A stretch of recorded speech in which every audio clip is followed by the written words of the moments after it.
nyatanya Rasulullah pakaiannya antara Abu Bakar dengan Abu Jahal ya sama. Iya. Yang beda ya kelakuannya. Sama.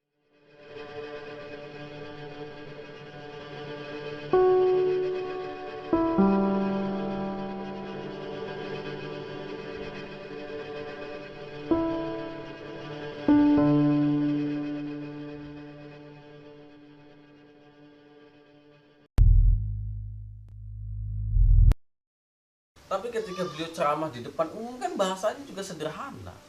Bukan karena beliau nggak cerdas, tapi beliau juga menyesuaikan kecerdasan beliau itu kepada orang-orang di sekitarnya, para jamaah-jamaah yang awam itu. Maka kemudian bahasanya menggunakan bahasa-bahasa yang sederhana untuk bisa diterima oleh masyarakat umum. Tapi ketika beliau sendiri atau mungkin hanya ngobrol dengan orang-orang yang selevel, pasti juga obrolannya pasti tinggi. Apalagi ketika menyendiri, pasti juga otak beliau tuh dipacu berpikir tentang kebangsaan, bagaimana menyatukan konflik. Ketika ada cebonger dengan kampreter, pasti juga beliau sangat berpikir keras untuk menyatukan pendukung Prabowo dan Jokowi, sangat berpikir keras. Tapi ketika konsepnya kemudian sudah ditemukan, solusinya ditemukan, beliau juga tetap menyampaikannya itu dengan bahasa-bahasa yang mudah dipahami masyarakat umum, dengan bahasa-bahasa yang singkat, bahasanya sederhana. Karena beliau itu menurunkan kecerdasannya supaya bisa dijangkau oleh orang-orang umum. Kalau kemudian beliau menggunakan bahasa-bahasa yang hanya kecerdasan dijamah oleh orang-orang selevel beliau, ya akhirnya kesian orang-orang awam. Jangankan orang awam, istilahnya yang santri-santri aja tuh, yang istilahnya santri-santri senior, kalau kemudian Mbah Maimun semua mau ngajak diskusi yang lebih tinggi pun belum tentu dia nyampe. Itu bukan bahaya komunis, kritik terhadap pemikiran kiri gitu. Kritik bukan bahaya ini. Kalau soal bahaya kan olah-olah kayaknya menakut-nakuti. Itu kritik. Kalau kritik itu kelasnya kelas orang-orang akademis gitu loh. Kritik terhadap khilafah, kritik terhadap NU sama nggak masalah. Tapi kalau semua langsung bahaya khilafah, bahaya komunis, itu seolah-olah udah menakut-nakutkan gitu, menakut-nakuti. Tapi kalau sudah kritik itu bahasanya bahasa ilmiah, kita bahasa-bahasa diskusi gitu loh. Kita saling serang-serang dengan menggunakan intelektual, bukan serang dengan menggunakan fisik, razia bukunya gitu, bakar semua. Ini nggak bener. Kalau lu menganggap kitab suci orang lain itu salah gitu ya, terus boleh nggak kita belajar? Ya nggak masalah. Oke. Tapi kita tidak melaksanakan perintah di dalam kitab itu. Kita hanya sekedar mempelajari dan hanya tahu saja. Salah nggak? Ilmu pengetahuan itu tidak ada yang salah. Yang salah itu ketika kita menjalankan itu. Teori Darwin salah nggak tentang masalah evolusi? Dia salah. Tapi ketika saya mempelajari sebagai ilmu pengetahuan, ya itu nggak masalah gitu loh. Tapi kalau kemudian kita sudah meyakini bahwa teori evolusinya si Charles Darwin itu benar, nah kita sudah menyalahi aturan-aturan dalam Islam, bahwa semuanya itu diciptakan, bukan ada dengan sendirinya gitu. Kalau teori evolusinya Charles Darwin kan segala sesuatu yang ada di alam semesta itu ada dengan sendirinya dan akan berakhir dengan sendirinya dan tidak ada tujuan apapun. Tapi kalau kita kan Allah menciptakan segala sesuatu itu ada tujuan dan akan endingnya kemana, ya semuanya terkonsep dengan rapi. Tapi kalau Charles Darwin kan berpikirnya ya manusia kita tuh ada dengan sendirinya, kemudian kita juga ada, tidak ada tujuan apapun, kemudian setelah lenyap sudah, setelah mati ya sudah selesai itu. Karena dia tidak menggunakan konsep ketuhanan, hanya akalnya saja yang dipakai. Sebatas itu sebagai pengetahuan itu nggak salah. Tapi kalau kemudian menjadi keyakinan dan menjadi amalan gitu lah. Kalau sudah menjadi keyakinan kan akhirnya diamalkan bahwa oh ternyata kita itu ada dengan sendirinya tanpa pencipta. Nah kalau sudah seperti itu ya jelas sudah kafir, karena tidak mengakui adanya sang pencipta. Tapi kalau sekedar itu pengetahuan, apa itu salah? Ketika kita mempelajari komunis, sekedar itu sebagai pengetahuan, ateis lah, ateis. Kalau komunis kan nanti kan ada pro dan kontra, karena komunis itu tidak ateis, bukan ateis. Komunis dengan ateis itu berbeda. Hanya saja penganut komunis itu mayoritas dan penggagasnya pun orang ateis. Jadi orang selalu mengaitkan bahwa namanya PKI atau komunis itu anti Tuhan, padahal yang enggak juga. Sebatas itu sebagai ilmu pengetahuan itu enggak masalah Anda pelajari. Permasalahannya ketika kemudian dilaksanakan. Saya mempelajari Kristen, saya mempelajari Buddha, punya ada kan. Saya mempelajari Hindu. Sekedar itu sebagai ilmu pengetahuan, itu oke. Tapi kalau kemudian saya menjalankan ritual Hindu, saya menjalankan ritual Kristen atau Buddha, itu salah gitu loh. Karena sudah meyakini bahwa agama saya yang paling benar adalah Islam menurut saya. Sebatas itu pengetahuan itu nggak salah. Anda mau ribut masalah apa? Terus kemudian saya ada Alkitab terus mau dirajia gitu. Oh, kamu Muslim kok ada Alkitab? Bakar ini loh, bisa begitu. Berarti otak kamu mandek, nggak mau belajar lagi kalau begitu. Itu karena buku itu terbit di Indonesia, Bang. Kalau seandainya buku itu terbit di masyarakat taruhlah Rusia, apa sama itu kayak di ada sebagian yang pro dan kontra tetap ada, apalagi kalau urusannya tentang masalah agama ya itu juga tetap saja ada sisi sensitivitas gitu loh. Kayak contoh waktu terbitnya novel apa namanya Da Vinci Code karangannya Dan Brown itu kan di Vatikan dibakar gitu novel itu karena dianggapnya katanya menistakan agama Katolik apa namanya novel-novel itu. Kemudian Demon and Angel karangan Dan Brown juga menguak sisi gelap Vatikan gitu, kehidupan Vatikan itu juga dianggap menistakan. Ya kalau hal-hal seperti itu ya silakan, itu urusan masing-masing karena kalau memang dianggap menistakan itu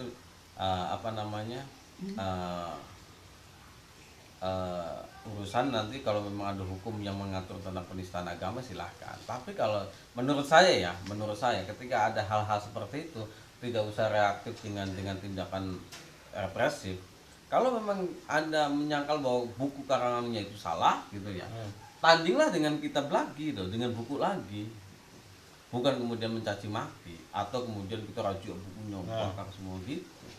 Yang saya maksud kalau kemudian itu buku itu sudah mengandung fitnah yang tidak benar, itu dituntut silakan.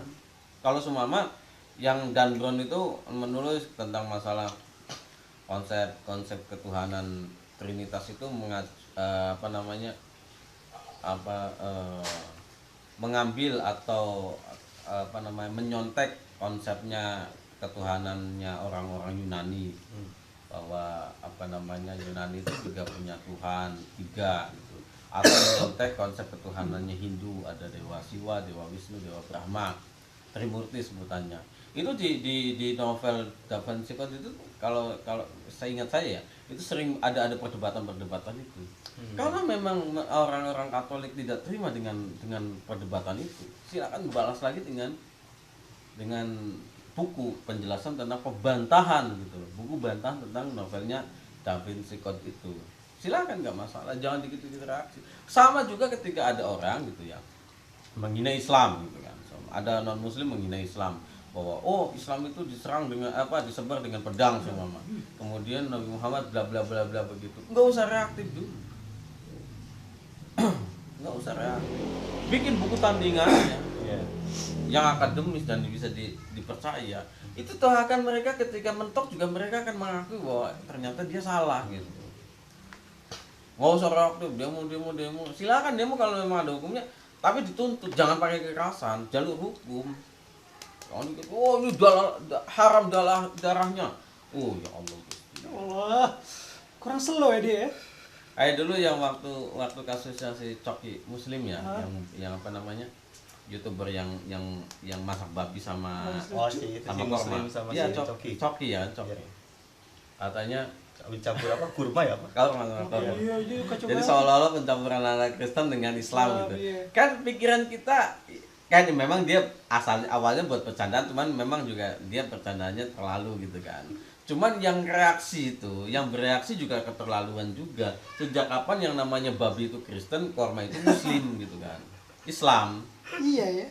Ayo coba pikir deh.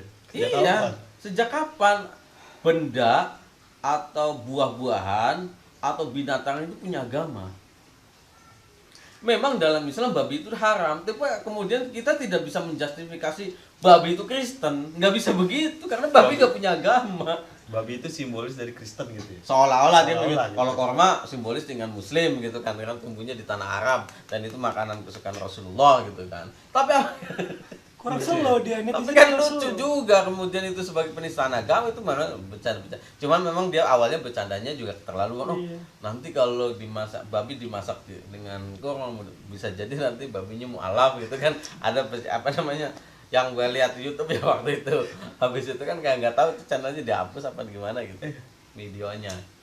Iya, Ya dia kontennya dia dia bercanda asli, cuman ya dianggapnya penistaan dan ada yang mengatakan itu halal darahnya gitu. Bercanda di negara yang salah gitu. Nah, itu Iya, dia. memang Maksud dia gua, bercanda di tempat yang salah gitu loh. hal-hal yang seperti gue Ya bilang. contoh kayak dulu ada yang mengatakan jangan menanam, saya pernah dengar itu, jangan menanam pohon cemara karena itu pohon Natal gitu kan. Ya kan saya pikir, loh sejak kapan tuh pohon itu punya agama gitu loh. Terus apakah Ya. kemudian orang-orang Tanda non plus di dalam matematika itu dihapus. Coba. Coba Ya, itu. terus apa kayak segitiga tuh yang apa namanya kata simbol Yahudi. Ya di stick PS tuh kan ada tuh. Berarti, ya kan? Segitiga kotak bulat X tuh. Segitiga dihapus tuh. Ya terus apa namanya ya kayak saya berpikir kenapa kita kok terperangkap dengan simbol-simbol terus gitu loh.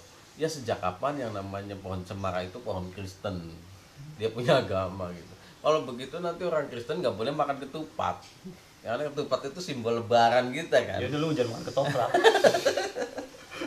Temen gua makan ketoprak. Ada Iya, ketupat. anggaplah semua dia makan apa namanya makan kalau lebaran kan makan Ketupat. ketupat sama opor ayam gitu Nah, kan. opor ayam tuh jangan tuh makan tuh. Itu simbol Oh, Islam itu. Ini Islam itu haram buat orang Muslim, orang Kristen atau orang Buddha. Ya enggak gitu juga, karena makanan itu yang selama itu halal bagi orang Islam ya. Selama itu halal ya silakan gitu. Orang Kristen juga silakan mau makan apa aja. Kalau begitu nanti kita nggak boleh makan burger dong, Pizza Hut, makanan bule. Berarti nanti ini korban itu yang kalau orang Kristen makan haram ya. Ya Allah, Gusti. Kan ada saya lucu gitu. Orang semangat beragama tapi tidak Dibagi dengan intelektual. Iya, maksudnya tidak didalar juga gitu. Iya. Bahkan Al-Qur'an ini afala tatafakkarun afala ta'ilun. Itu juga harus lu pakai otak lu. Gue udah ngasih kalau anggaplah bahasa Allah itu kalau bahasa orang Betawi gitu. Gue udah bikin otak buat lu, makanya lu pakai otak lu. Jangan asal mentah-mentah lu terima gitu. Lu pakai nalar gitu.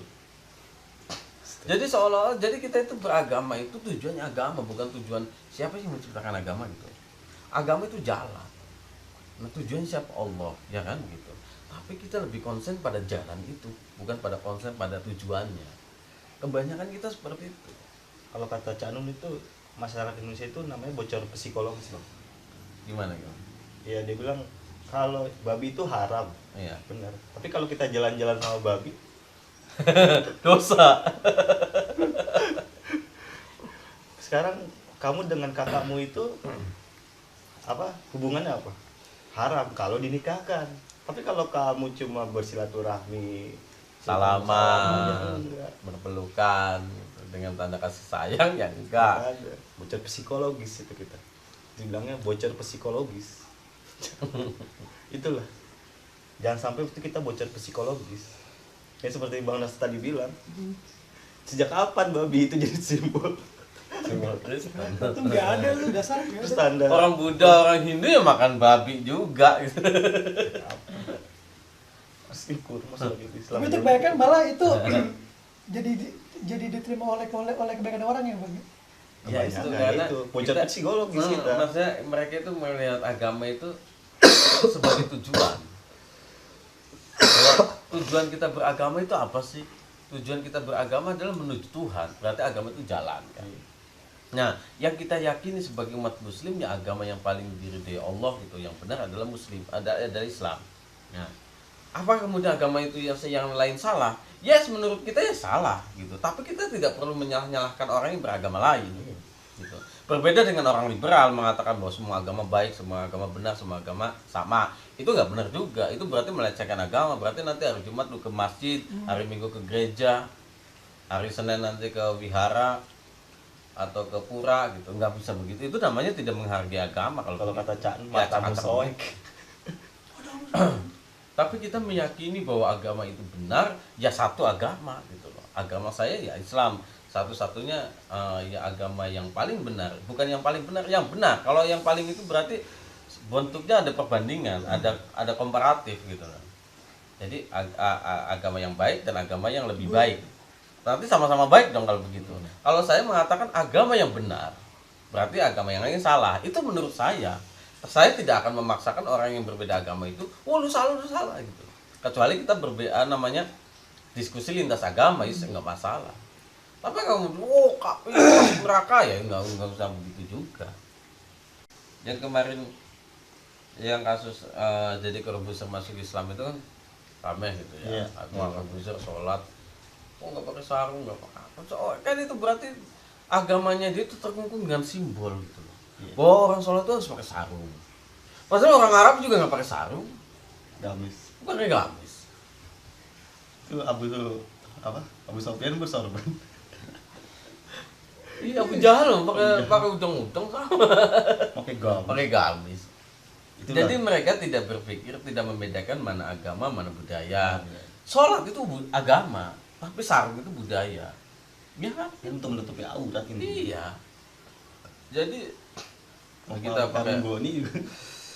Kan masalah iya pantas. Jadi itu agama. Puasa itu agama. Kita bukanya pakai Buka, apa? buka pakai korma, buka pakai apa itu agak itu Yang halal. Bocor psikologis. Kadang-kadang ya itu tadi kita terkungkung pada simbol. Iya. Apakah kemudian orang yang pakai sarung itu orang Islam? Tidak semuanya, karena sarung ini budaya dari Campa. Campa itu sekarang daerah Vietnam. Di sana orang sering pakai sarung. Baju koko itu Cina. Bagi gue, itu perpaduan antara Cina dengan Asli. Jawa itu yang dibikin sama Sunan Kudus. Tasbih itu Cina ya? Iya, orang Arab jarang nggak pakai itu, nggak pakai tasbih. Coba. Coba itu. Cina lu komunis. Coba. Apakah Gitu kemudian masjid yang pakai kubah itu Islami? Enggak. Itu bangunan Islam? Enggak. Kubah itu ngikutin gereja katedral dulu. Menara itu yang ngikutin istana Persia. Ada masjid kan ada menaranya tuh tinggi. Di sana itu ada tempat api gitu sebagai pemujaan. Apa itu namanya? Zamannya Bani Umayyah. Oh, itu namanya munar. Munar itu tempat api, tempat cahaya. Oh, kayaknya bagus ini kalau buat diadopsi di bangunan masjid dipakai. Iya. Niru siapa itu kalau begitu? Niru orang kafir. Masjid itu bangunannya kubah, yang ada kubahnya itu ya kubah itu niru orang kafir. Apakah sah sholatnya? Sah. Orang cuma bangunan kan budaya. Yang penting ngadepnya ke kiblat. Kecuali kalau dia ngadepnya ke timur atau membelakangi kiblat lah. Nah, iya. Ya itu nggak sah sholatnya. Orang yang bangunan kok. Masalahnya di mana? Kamu dikorek-korek kita itu banyak. Setelah perkembangan Islam kan, Islam itu kemudian terbuka. Zaman apalagi zamannya Abbasiyah. Pemikiran Aristoteles saja dikaji sama orang-orang Muslim. Kemudian muncullah orang-orang seperti Ibnu Rushdi, Jabir Hayyan, orang-orang intelek yang mengadopsi ilmu-ilmu Yunani, ilmu Romawi. Karena mereka tahu bahwa ada batasan-batasan mana agama, mana budaya, mana ilmu pengetahuan. Tidak langsung di blend gitu. Bilang begitu aja. Oh, ini dari kafir nggak boleh gitu, nggak bisa begitu. Ya, itu masjid kalau ada kubahnya itu kubah niru siapa? Orang gereja-gereja yang di Eropa itu semuanya pakai kubah di tali.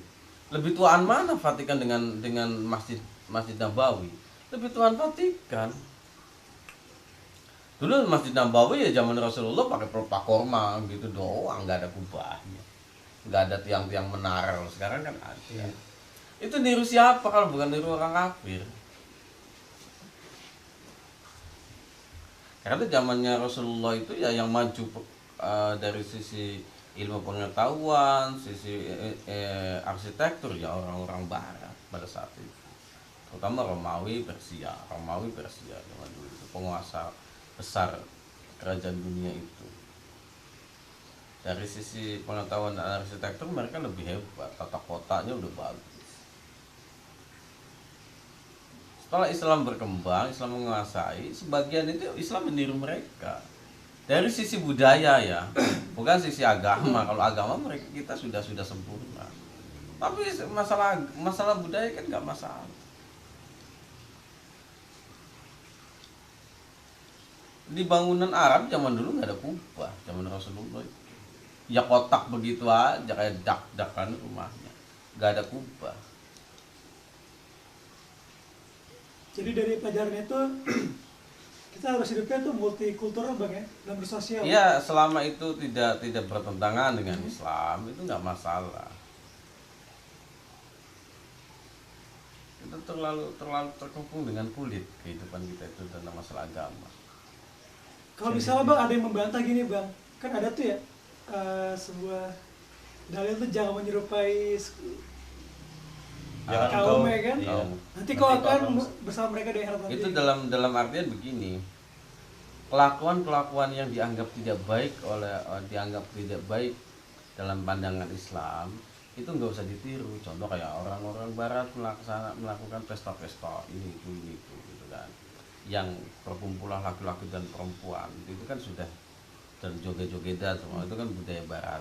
Itu kita nggak usah ikut-ikutan, itu namanya mentasyabah biqaumin fahuwa minhum, kan termasuk begitu. Tapi kalau urusan budaya, selama itu budayanya tidak bertentangan dengan Islam, contoh dari segi pakaian gitu ya, mereka pakai dasi rapi gitu kan, bagi seorang laki-laki itu tertutup auratnya. Terus apakah kemudian orang Islam nggak boleh pakai itu? Kemudian ketika orang Islam pakai jas, apakah kemudian mentasyabah biqaumin fahuwa minhum? Ya enggak juga. Jadi ya itu tadi, otak nalar itu dipakai gitu loh. Nalar itu dipakai. Nah, belajar usul fikih itu penalaran. Bahwa yang dimaksud itu apa sih? Yang dimaksud adalah kelakuan perilaku orang-orang non muslim, orang di luar kita yang memang yang memang bertentangan dengan ajaran-ajaran kita. Nah, itu kita nggak boleh ikut-ikutan. Kalau kita ikut-ikutan, maka kita akan termasuk menjadi golongan mereka. Tapi kalau sekedar budaya itu tidak bertentangan, ya contoh tadi masalah bangunan, arsitektur gitu kan, atau kemudian masalah kita berpakaian, itu bukan berarti kemudian kita mengikuti mereka. Selama itu baik, nggak masalah. Terus kalau kemudian kita sakit, minum obatnya itu yang buat orang kafir gitu, terus kita ikut-ikutan minum, apakah kemudian kita menjadi kafir? Kan enggak. Jadi jangan ikut-ikut dalilnya mentasyabbaha biqaumin fahuwa minhum. Barang siapa yang mengikuti jejak kaum itu ya termasuk orang dia kaumnya gitu. Itu ya enggak ya tidak semuanya gitu loh. Orang sana dugem lu ikut-ikutan, nah itu lu ikut-ikutan sana, itu udah termasuk kaumnya tuh. Tapi kalau sama cara berpakaiannya dan itu perpakaian mereka itu tidak bertentangan dengan syariat Islam, ya itu nggak apa-apa, itu budaya. Jadi budaya itu menimbulkan keragaman yang indah juga sebenarnya. Kita sholat pakainya pon gitu, ya enggak, dosanya di mana, salahnya enggak kan.